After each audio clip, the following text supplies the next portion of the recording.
We'll begin with the scramble to avoid a first-ever government default. With the clock ticking, both Republicans and Democrats are still refusing to budge when it comes to debt ceiling negotiations. According to some new reporting in the Wall Street Journal, the White House is weighing potential fallback options. People familiar with the matter tell the newspaper that administration officials and lawmakers are considering alternatives, like a short-term increase in the borrowing limit that would buy them time to find some sort of compromise. Those same people said administration officials are also taking a fresh look at experimental ways that the U.S. could potentially keep paying the government's bills, even if Congress doesn't raise the debt limit. Treasury Secretary Janet Yellen has warned that the United States could default as early as June 1st, which, of course, is less than a month away.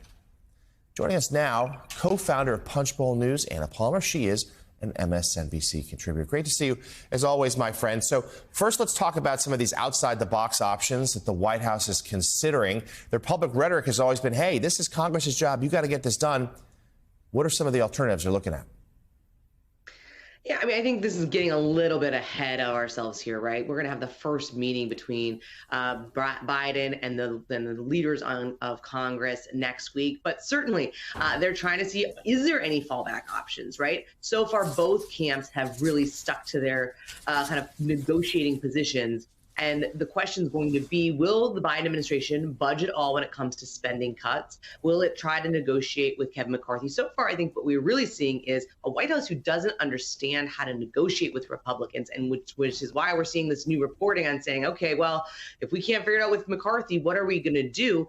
Some of that is questioning, okay, are we going to be able to try to just pay our debt no matter what? And that will clearly trigger a lawsuit immediately. So this administration doesn't have a lot of good options, Jonathan, when it comes to not trying to find a way forward with Republicans.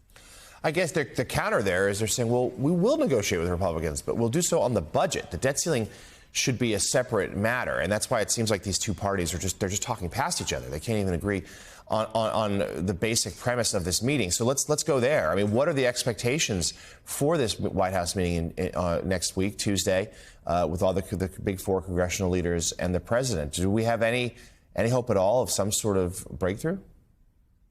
Hard to see these kinds of meetings actually having a massive deal and everybody coming out to the cameras and saying, all right, we fixed this problem. Congress, as you well know, doesn't move until it absolutely has to. But it is, I think, a significant step forward. I think the real question is, can they say, all right, we're going to do this debt limit that's going to be clean? We have the September government funding fight that's going to happen. Maybe they start some negotiations there. You know, Kevin McCarthy has not drawn a lot of red lines, which I think in the just kind of the negotiating world is a good sign for trying to find a way forward. I think Republicans are very well aware that if there is a default on the debt, that they will likely be blamed by the public for it. And so the question is there something to be done on permitting reform? Is there something on the overall spending limits and budget caps to be done? I think those are going to be the three things to be watching in the next week or so. Is there any movement there? Or did the camps just continue to kind of stay in their hardline places? Then things get a little bit more dicey, I think, as we get closer to this deadline that's in less than a month.